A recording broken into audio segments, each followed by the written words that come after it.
ако следвачки ден ще ви кажем как трябва да направите чаша, само ви трябва лист и ножичка. Степ 1. Лъка. Тя почекаме, за да ви я направите. Добре. А после го изсечеме овидъл.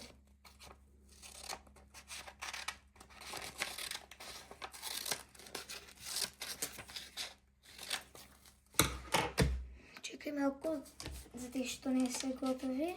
Чакай да го направим. Па сега! И вака.